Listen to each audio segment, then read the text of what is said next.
Hello, hello, Garland Nixon here. My camera's all over creation, but I'm here with Laith Marouf, and we got plenty to talk about. Let's talk.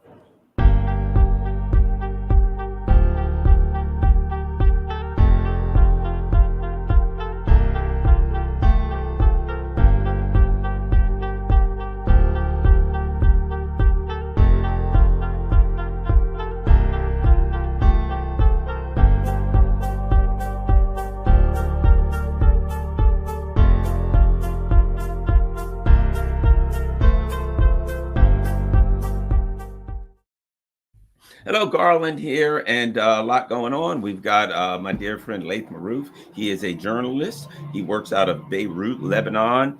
And before we get going, let me remind everybody he's got a great website, a great organization.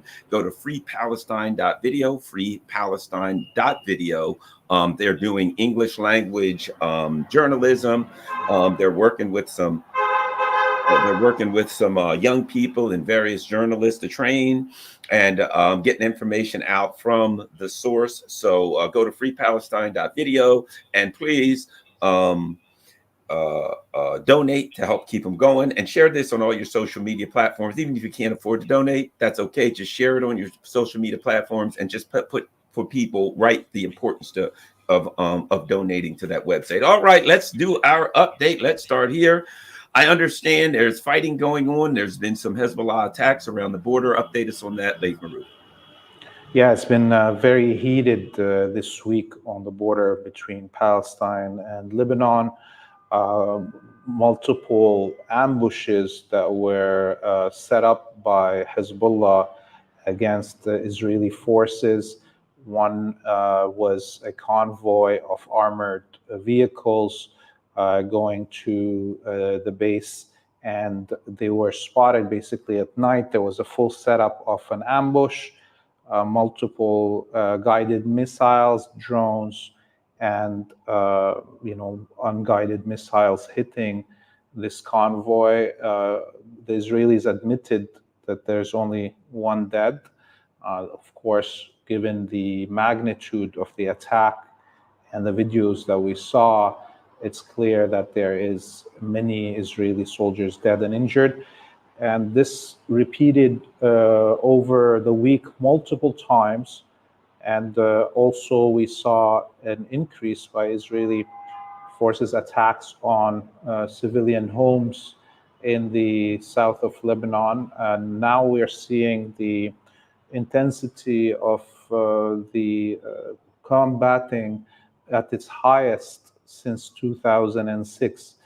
Some of these battles have included tens of missiles on both sides, air raids, and what have you. So we also saw two attempts by Israeli forces to cross into Lebanon, where they were also ambushed and unable to cross 1 inch into the land. So it shows you with the videos that Hezbollah is releasing that include all this night vision and heat, vision of the land, and spotting every little movement of Israeli forces, that at this moment, not only Hezbollah has these capabilities of surveilling the area and intelligence gathering, but it's actually above what the Israelis can do, especially since the destruction of much of all of their bases and surveillance equipment on the border at a depth of 15 kilometers over the last 6 months.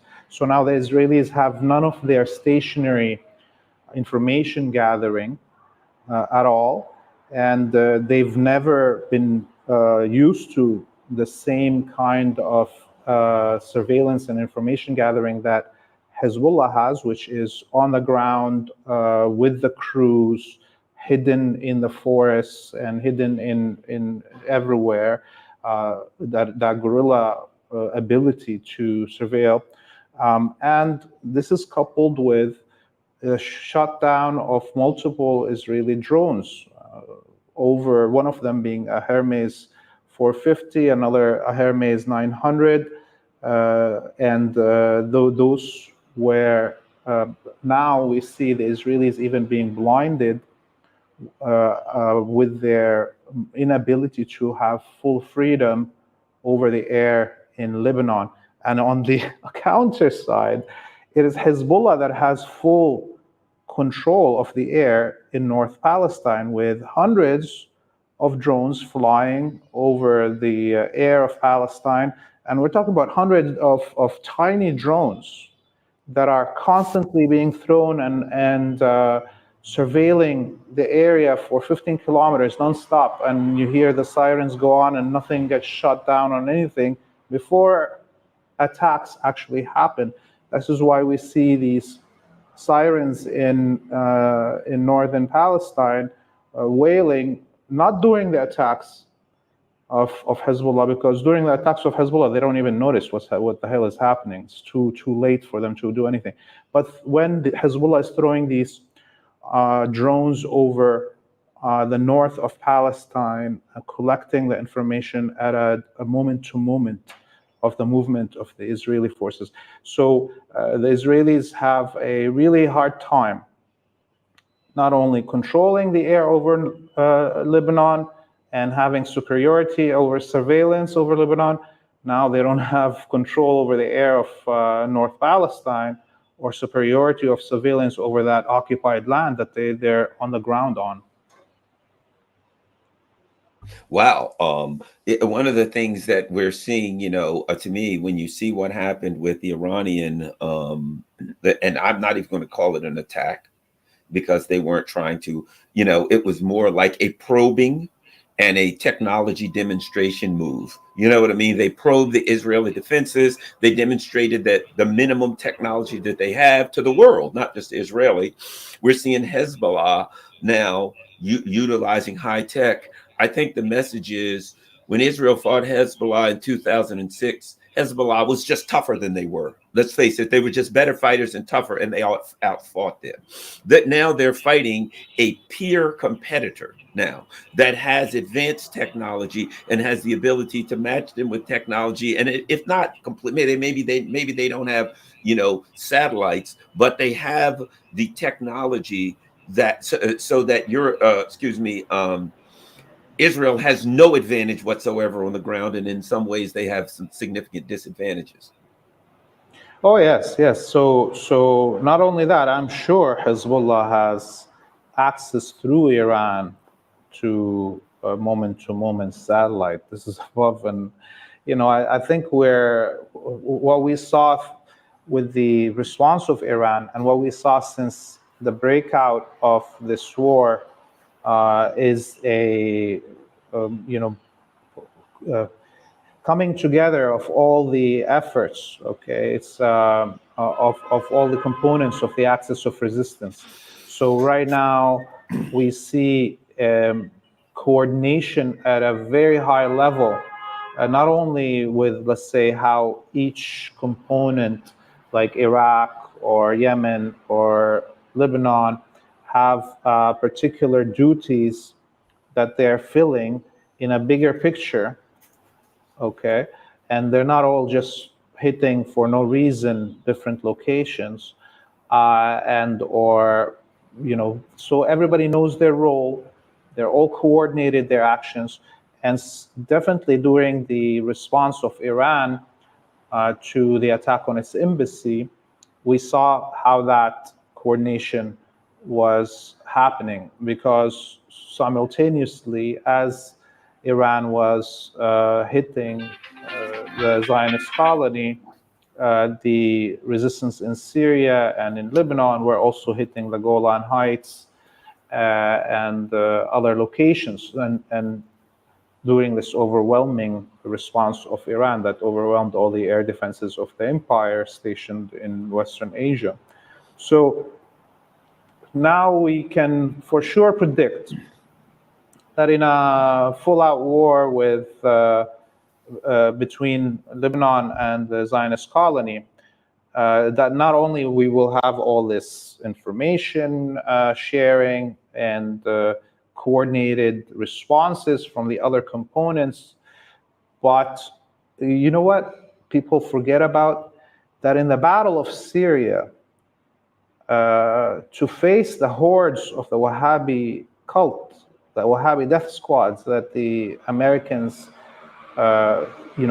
opened the gates of hell on Syria from Turkey on, the 200,000. To face that, there was tens of thousands of Afghanis, Pakistanis, Iranians, Azerbaijanis, others that came to fight alongside Hezbollah in Syria in the defense of the Syrian military and the Syrian state. All of those fighters, at any moment in a war with the Zionist colony, that are gathered in Syria, and will be on the border with Palestine. And I tell you what, I think many of them are already here on the ground in Lebanon in the case of things breaking out because of the high alertness. I am sure that much of that has already been moved and integrated into things for a possible confrontation. And there will be, those fighters, along with the Syrian military and Hezbollah, defeated the hordes of the empire. And all the weapons that we saw thrown on Ukraine were thrown in Syria and couldn't achieve a victory against the Syrian state. So in a fight here, I don't know, even if the West comes to try to save the Zionists, will they be able to do that? No, and I suspect what would happen is if there was a fight, it would be viewed as a civilizational fight. And the bases in all throughout the Middle East would be most likely vulnerable and suffer casualties. I tell you something that I firmly believe, and nobody discusses this much. There are a lot of Muslims in Africa, and there are a lot of people in Africa who've had it up to here with U.S. imperialism. In the event that there was a major war in the Middle East and the U.S. was involved in it, I suspect that the bases in Africa would be attacked, that the Africans would see their opportunity. You know, there are a lot of people around the world that have had it up to here with U.S. imperialism. And if they ever saw the U.S. empire on their knees, I suspect that the bases in Africa would be attacked in various parts of Africa. Just an hour or so ago, the Malian military and the government of Mali announced that they had killed the highest operative of ISIS, Boko Haram, in the in the Sahel region, the commander of ISIS. And that shows you. They got Joe Biden, the commander of ISIS. And the guy was on the border with Niger, because this is close to where the American base is in Niger. The American bases are the hideouts of ISIS around the world.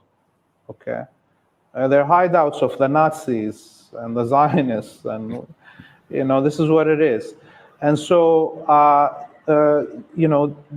for Mali to do this, it couldn't have done this if the French were still there, and the Americans still there. It couldn't have done this if it didn't regain its foreign policy, sovereignty and control over its territory, and be able to have the right to conduct security relations with countries like Iran and Russia. Iran and Russia are right now the ones stepping in to replace the French and the Americans in the Sahel region.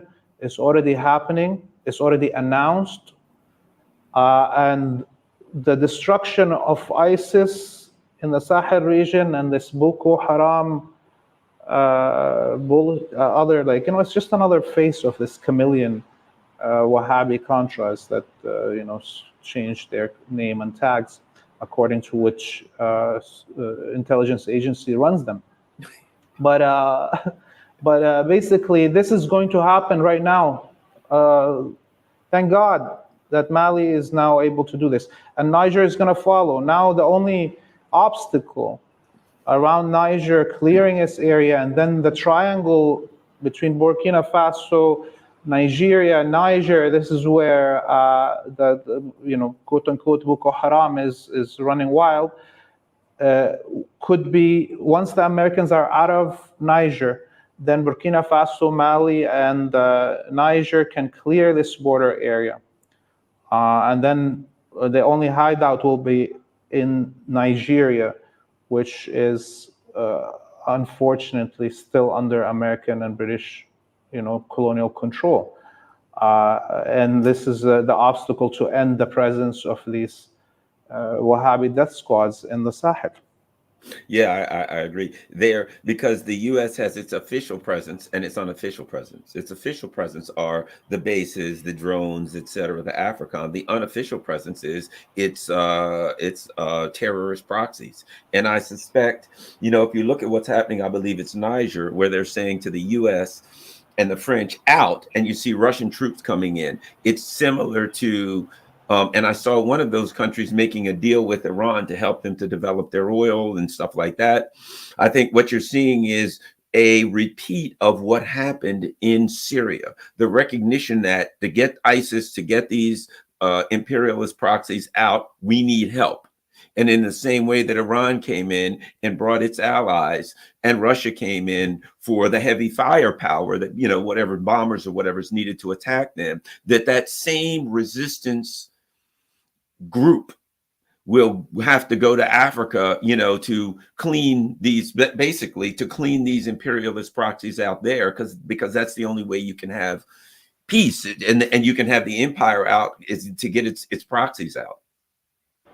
Oh yeah, and we're seeing, the ramifications of the inability of the West, the empire of the United States, to control Palestine and the surrounding of it.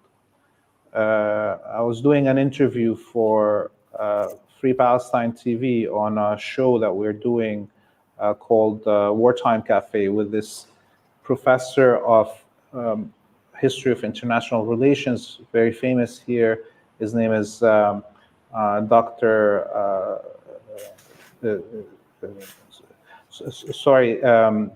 Jamal Wakim. Dr. Jamal Wakim is a professor in the Lebanese university, and he was talking about this very important issue of for any land-based empire, they have to control what they what's around them. Okay, but for sea-based empire, what's important is for them to control junctions of transportation and communication in the seas. Okay, and historically, every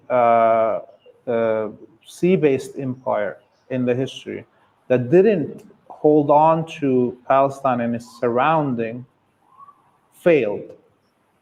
And he mentioned, and I encourage you all to watch the interviews on our channel. Is it a YouTube channel? Yes, it's on YouTube, it's on Rumble, and it's on Twitter. You can watch it on either of those platforms. But he talked about how Napoleon lost his war. This is another thing that he was bringing up to show you this point. Napoleon lost his war because he concentrated on Eastern Europe and couldn't hold on to Egypt and Palestine. Okay, he put too much effort there, and that's how he lost the war.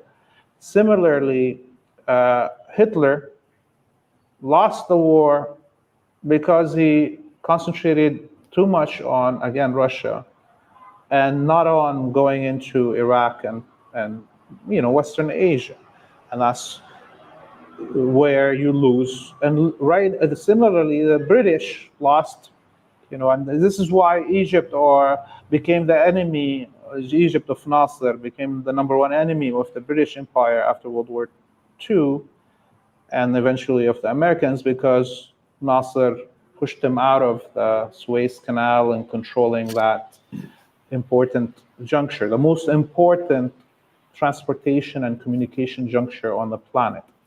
Today, the United States will cease to be an empire if its hold collapses on Palestine.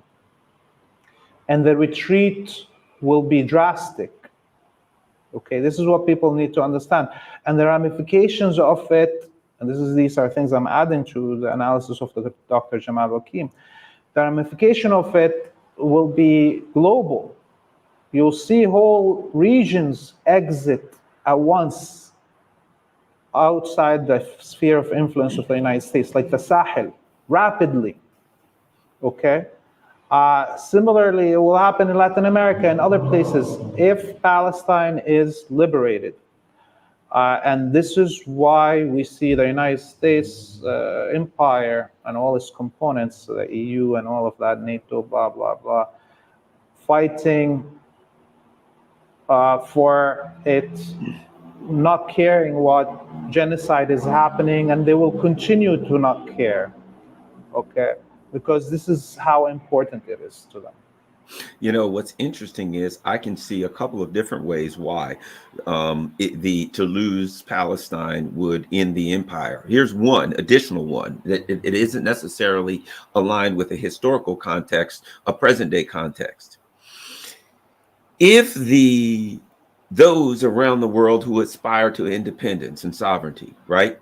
And they look at the US empire, and there's a certain amount of fear and intimidation. It's a very powerful and brutal empire, right? And so they're like, you know, are they going to come in and bomb us flat, do terrible things? Certainly. Okay.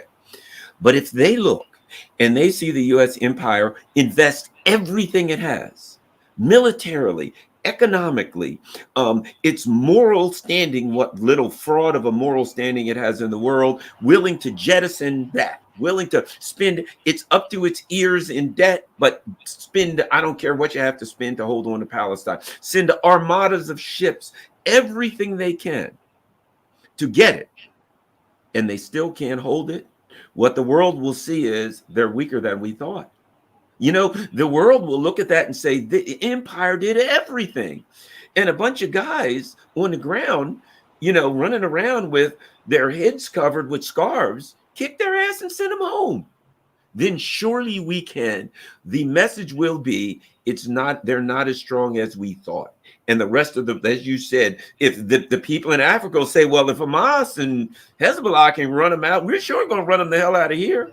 And there will be China, there will be Russia, there will be Iran saying, if you need a hand, give us a call because they're giving us a hard time. We'd be happy to assist you in maybe above board or below board. Your thoughts on that perspective?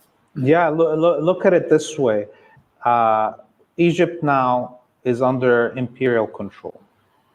And so we don't have a Jamal Abdel Nasser that could, you know, squeeze the imperial central knot of communication and transportation as he did. But what we have is Yemen, you know, denying entry into the Red Sea through the Bab el-Mandeb, making the Suez Canal irrelevant. Okay, so here you have two things that we, you know, from this action, you see the power of geography.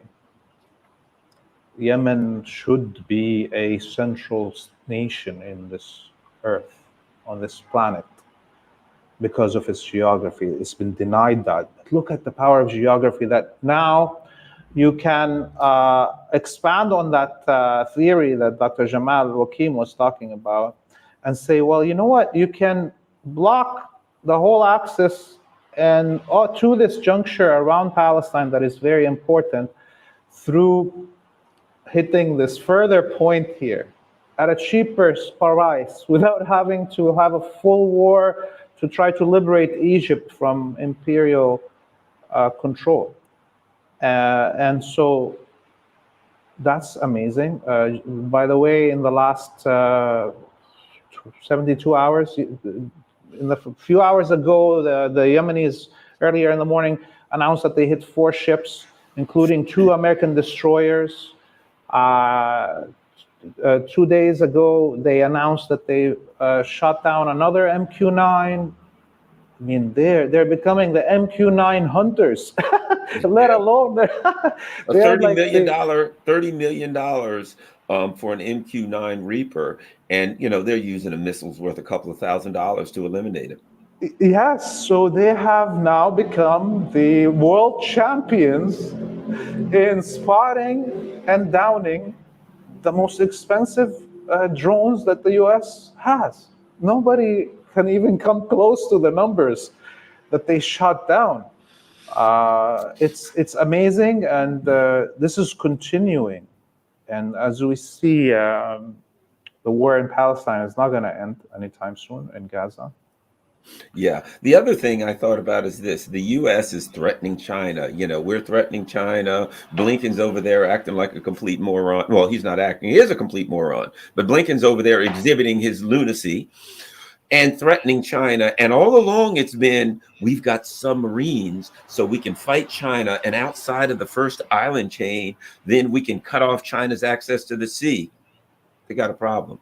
China has Oh yeah, allies. oh So yeah. China can say, you cut off our access to the sea. We've got allies. Guess what's going to happen to the Red Sea and the Straits of Hormuz?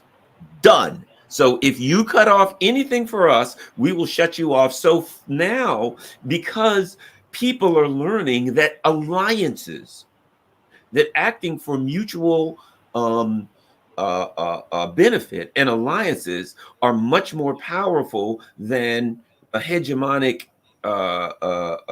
presence. Even their threats to China, if it came down to it, can be thwarted. If they say we cut you off, then Iran and Yemen, etc., can say, well, until you back off China, we'll shut your economy down. So You you're saw gonna, that video of Blinken with president of China waiting for him to come in the room, and he's like asking his helpers or whatever secretaries, how long is this guy staying? And they tell him he's leaving tonight. He's like, good, like and by the way, within hours of that, China hosted the leadership of Hamas and the leadership of Fatah to try to reconcile them, to have a unity government in face of the Israelis. And this comes after Russia also hosted the leadership of the Palestinian factions to try to restructure the PLO. My personal opinion is Abbas and the leadership of Fatah should be all rounded and put in the gallows, or this is what you do to them. What treason, somebody who collaborates with the enemy should be done, and there's no hope of them. And I know that, but the Chinese are trying. They're making a genuine, I'll put it like this, Laith. Yeah. Here's what you have to say for them. The Russians and the Chinese, for good, bad, right or wrong, you can agree with it or not, they are making a legitimate effort for peace. They're trying in whatever way they can to bring some effort of peace. You know what I mean? Yeah, but you know what I would do actually, because right now it's the Algerians tried it to bring the leadership of the Palestinians together, but because you have this treasonous crowd around Abbas, it didn't work. The Russians tried it, the Chinese tried it. Next time, if I would ask Algeria to invite them again, but invite also Abbas himself to come in, and to do to them what the Saudis did to the Prime Minister of Lebanon, Hariri. I remember that. Saad Hariri. Tie them up, okay, and then get them to do a live broadcast resigning. I remember that. Yeah. This is what they, there's no way around it. These people are involved in the killing of Palestinians in the West Bank by their own hands. Forget what the information that they're giving to the Israelis about anybody who's an activist in the West Bank. And today, the students in universities in the West Bank were out demonstrating, and they got beaten up by Palestinian Authority goons. Okay, I don't know how anybody, but I'm not saying China shouldn't try, but my preferred way is this. Well, yeah, well, let me say, sometimes you have to do that to demonstrate. You know what I mean? There are times, even if because let's face it, the Chinese and particularly the Russians especially, have been in Africa, have been in the Middle East for many, many years, and they understand the dynamics very well. I think sometimes you have to say, let's try this to demonstrate that it doesn't work. You know what I mean? You do this, and then you have to go in another. But we'll see. But bottom line is, there's things going on now, and there's pressure from inside of Israel, because there are a lot of Israelis that are furious because they're on it. And right now, I don't know if you know, I just saw it's showing that you are, your mic is muted. Okay, now it's unmuted. Okay. Yeah. Bottom line. But at any rate, let's get back to something that you just mentioned, the college protests, right? You see what's happening here in the US, right? The kids are in, and we've got a divide where the ruling elite is still playing the game. The ruling elite is still like, they're all anti-Semites. But like most of the ones, I mean, not most of them, a lot of people I see are Jewish out there. And they're being beaten. They're dragging the professors around. There's one picture where they've got snipers on the roof. These are kids in tents who are walking around saying, "Stop genocide." They put snipers on the roof. They're pretending as though there's some kind of violent terrorist or whatever. How are you seeing this whole thing from your neck of the woods, from the Middle East, from the West Asia? How do you see this protest thing in the heart of the empire, and the fact that it's growing? Yeah. So first off, I mentioned to you there was already demonstrations in universities in the West Bank. All the universities in Gaza destroyed, of course, through the genocide. Today, 11 universities in Lebanon, the students had actions in them, occupations, encampments, demonstrations, and there was huge military presence at the AUB. The AUB, the American University of Beirut, was the only one that actually refused to allow the students to have their demonstration inside the campus. But the national university, the Lebanese university, the American University, the Lebanese American University, which used to be the women's college, American, and then became a full university, and 3 Christian universities, which was a surprising thing. The St. Joseph University, and I'm losing the numbers. So you can see like all the students around in Lebanon here, and cross confessional class, because you see AUB or LAU are the upper class, the National Lebanese University are the working class, and so on. All of that were all out together, and they're calling for boycotts and divestments and all of what we hear already in the West.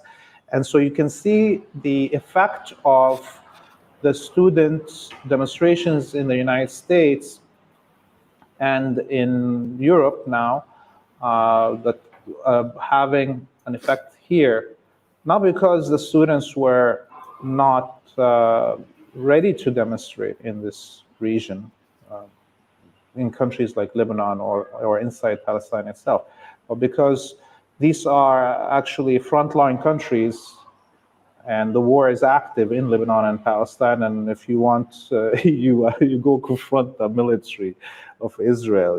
There's no reason for you almost to demonstrate at the universities, because the whole society is engaged in resistance.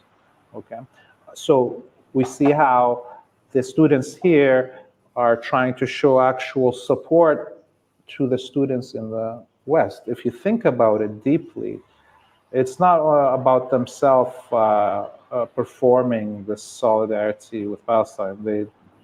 And I would say, I would maybe even say some of them are active in military defense of Lebanon against the Zionists, for instance, here, or the students in the West Bank. Many of them are involved in the resistance actively. So to go back to the original issue of the United States, all these students coming out, amazing, courageous, to see how the establishment is responding, whether the media and or the political, the Congress, and other parts of the government are responding. It's freaky. What's coming in terms of repression, because we already saw them, beat up all these students and professors and arrest them, and snipers, as you mentioned, and full machine guns and so on on the campuses. And by the way, according to the UNESCO, which is the United Nations agency that actually gives international recognition to universities for their degrees, these universities are supposed to receive a warning from the UNESCO for allowing the armed forces and the police on the campus, the sanctum of the campus, university campus is, and 3 strikes like this, universities lose their international recognition and their degrees become irrelevant outside their state. So to see the American police doing these things and inching closer and closer to the Kent State massacre possibilities, and to see how the Zionists are fabricating a reality live on television. They're fabricating it. There was, they go on. I think it's in Boston. There was Zionists screaming "Kill the Jews" behind the chants, and in order to implicate that the demonstrators want to kill the Jews, and then it be spread all over the media, and then of course, luckily somebody had filmed it while it's happening, and you could see it's the Zionist agitator. Or we see how there was a funny video. I couldn't believe this. A Zionist, young woman in California going to the UCLA and trying to speak to the demonstrators, and all of the demonstrators telling her, well, there's a spokespersons for the encampment, go talk to them their way. And she spends the whole day doing that, and eventually she starts crying in front of the video. Nobody wants to talk to me. They're anti-Semites. Okay, it's like apparently not giving a blogger some of your time is anti-Semitic. Okay, and so it's getting to this ridiculous point. If it wasn't, it's funny, we can laugh about it. If it's actually not going to lead to people being killed. And I fear at this point we're first off moving towards a summer of discontent. This is going to be bigger than 1969, okay, when all the students were out in France and much of the West. And this is going to, especially the minute these students finish their exams, and it's coming, and they're out in the street. There's no more, people may think, oh, well, we're going to lose these camps on campus. It's not going to happen. But now you've got all these students on their summer break. What are they going to do?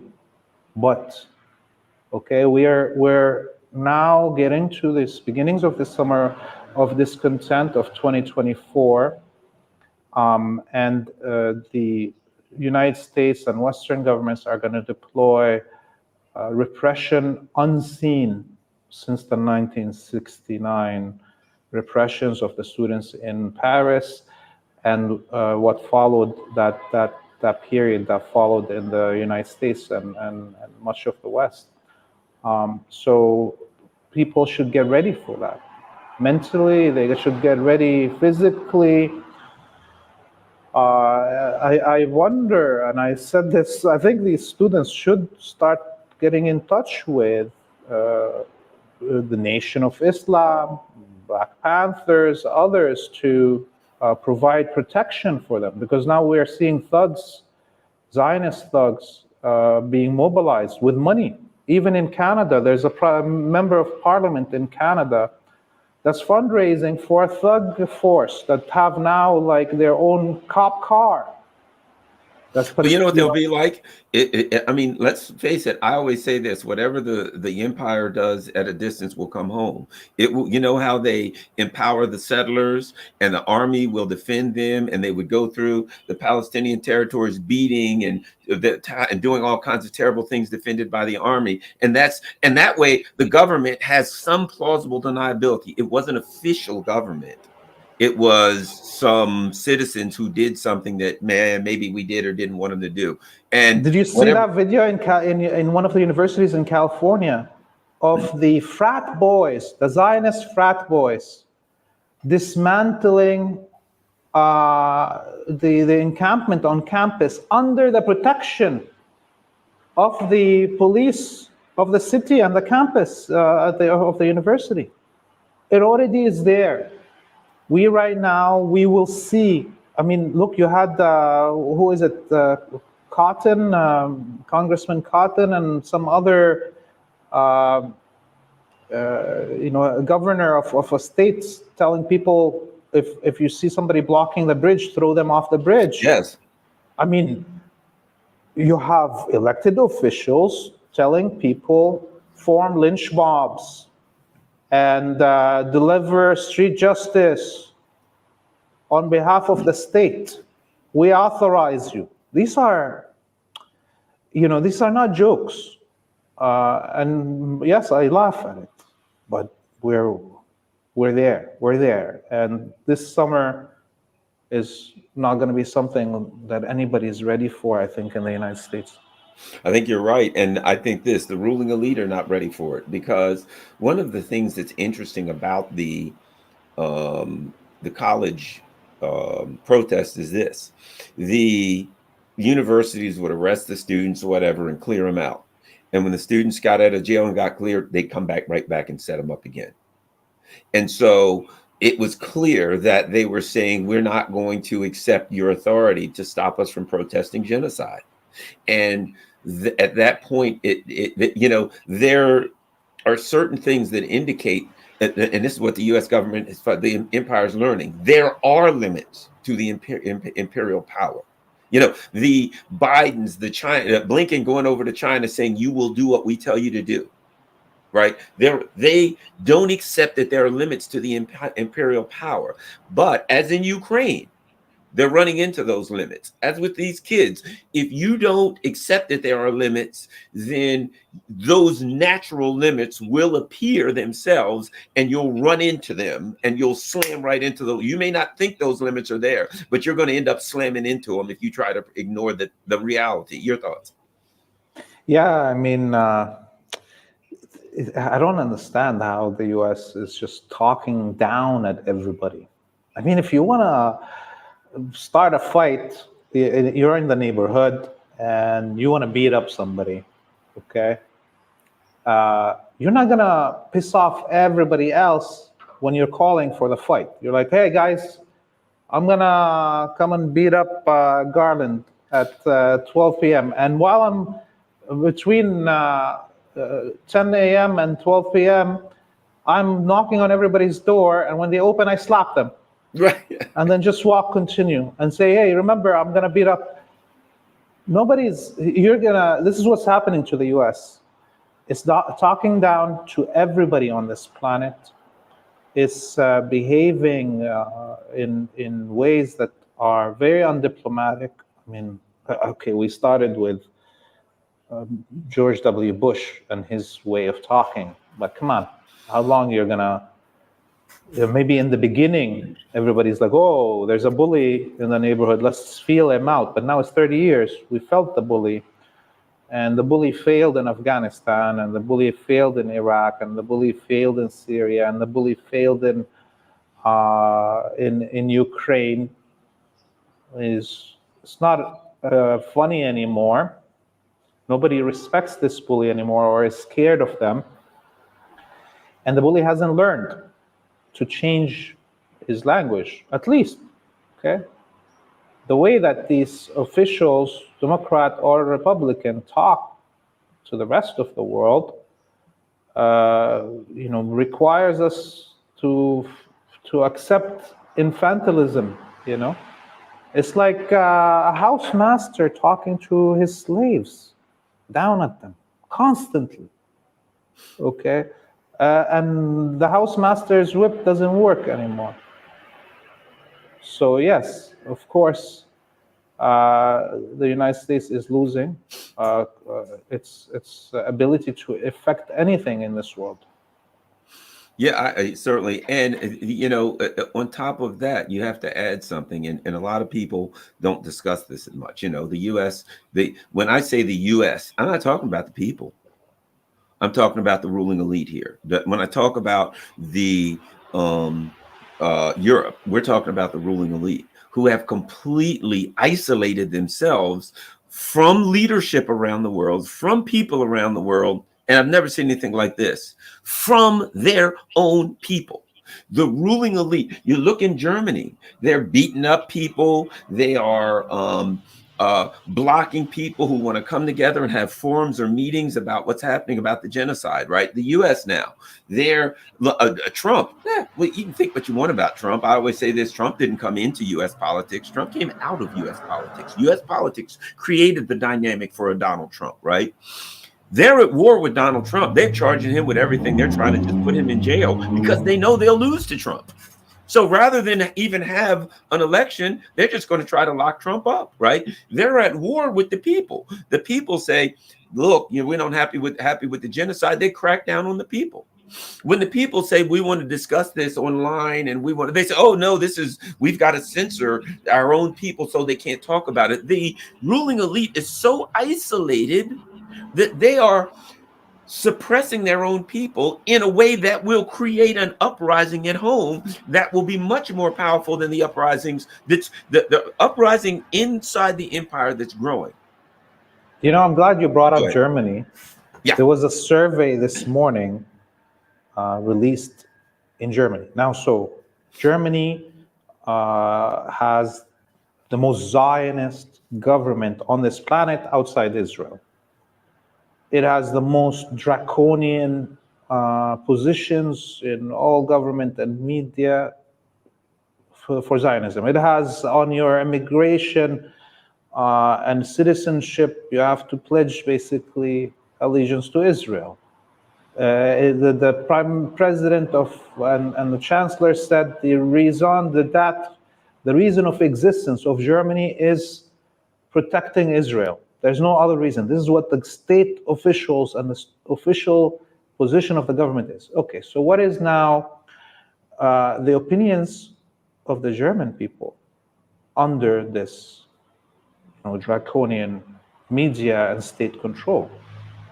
51% say cut all sales to Israel of weapons. 51% say Israeli officials are all war criminals.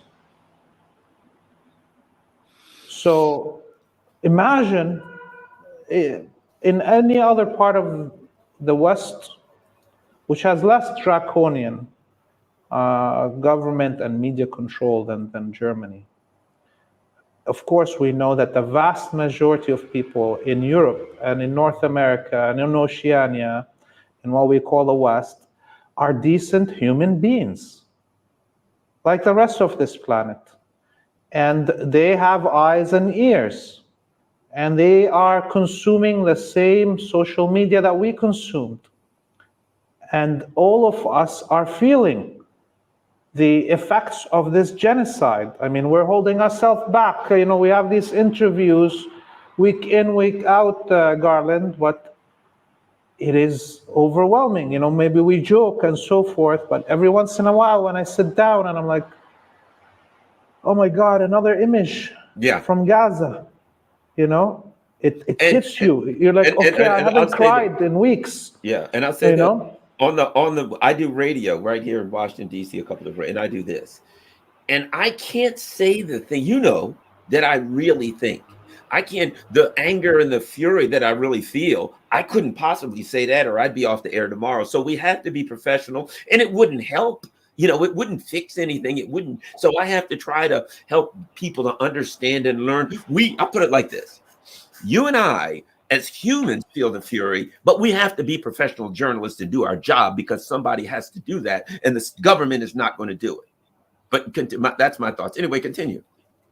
yeah. So I think this is it shows you that we will have this summer of discontent.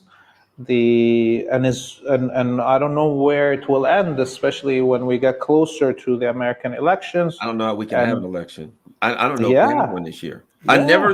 I heard people say that for generations. Oh, well, Trump's in, we won't have an election. Obama's in, we won't have. Bush is in. And I was always like, you're going to have an election now. I'll put it like this.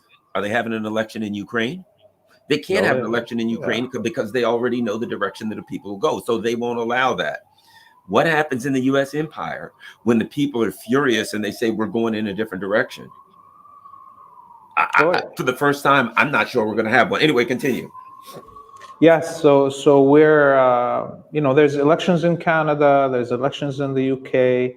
They're all around, right after or the American elections. So this is not going to be a phenomenon of just the US, and especially and if quote unquote ceasefire never happens, and this war continues to expand slowly but surely. Mm-hmm. Yeah. So did you want to talk about the ceasefire? I think you wanted to. There Sorry, I was dropped some my phone. reporting. Sorry, go ahead. Yeah. Oh yeah. Yeah. Oh yes, talk about that. All the discussions of a ceasefire and all that stuff that's going on. And Hamas has said we'll do it, and Israel's caught. And the Israeli people are like, even for all their genocidal inclinations, they at least want their relatives home. So they're saying, let's do whatever we have to do. I think at the end of it is in the same way. Here's what I really think.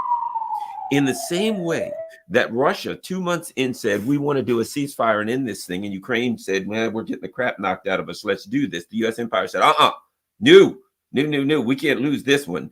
That in Israel, there are probably politicians and powerful people saying to the U.S. empire, yeah, maybe we should do this because this isn't working out well. And in the background, again, I think the time will come, just like it's coming out in Ukraine, that it will eventually come out that the Biden administration, that the U.S. empire are the ones that said, no, we can't do any ceasefire. We can't do this because, as you said, if we lose Palestine, if we lose this, that's it for us. Talk about what's happening with this negotiations for a ceasefire and your thoughts on it. So 3 days now we hear the quote unquote Israeli accepted some offer that the Americans and the Turks put forward. It went back to Hamas, and then it went back to the Israelis again, and now, so we keep on hearing, oh, there will be a ceasefire where we have a new deal. But the problem for the Israelis is that there's no way that the Palestinian resistance will release their POWs without an exchange of POWs in return. Okay. The whole point of the Palestinians capturing Israeli soldiers, mainly soldiers and some civil, quote unquote civilians, but it's colonists, is to exchange them for the 10, 12,000 Palestinians that are in Israeli dungeons. And so to expect the Palestinian resistance to release those POWs after the killing of 40,000 Palestinian civilians for zero return is an impossibility. And who's in charge of the fate of Palestinian prisoners in the Zionist colony? It is the Minister of Internal Security. Itmar bin Gvir.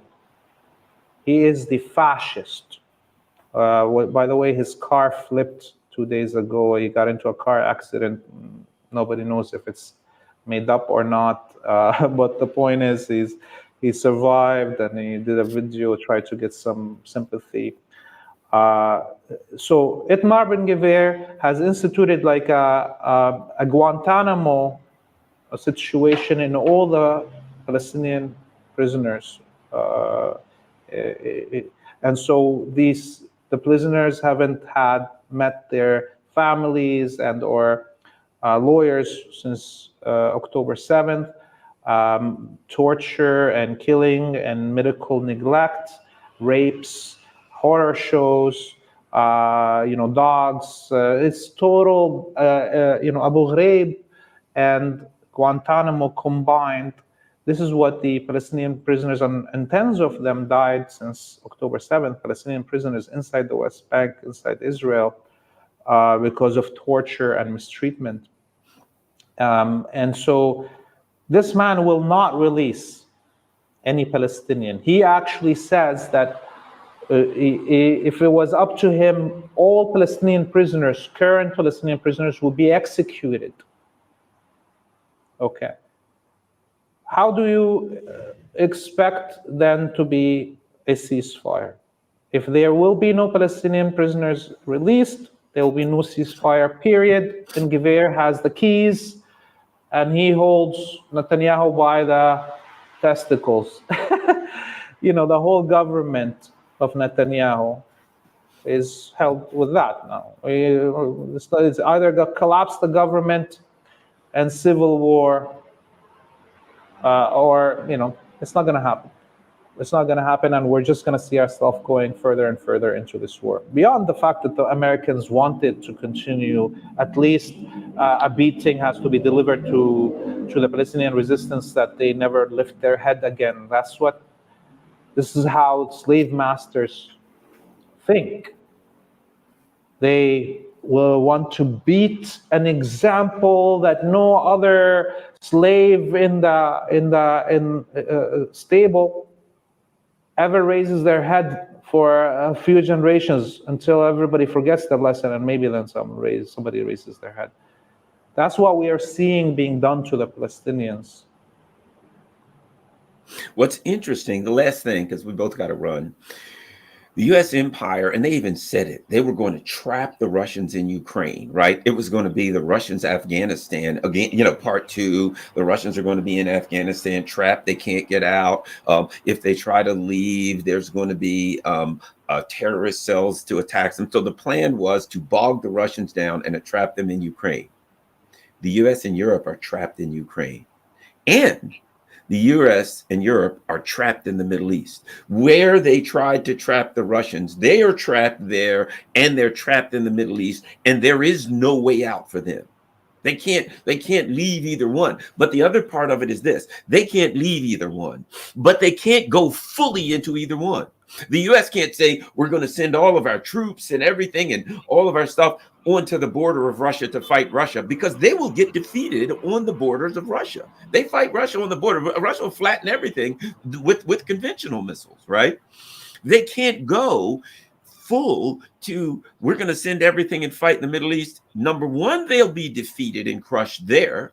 Number two, the shipping lanes will be shut down completely, and their economy will be destroyed.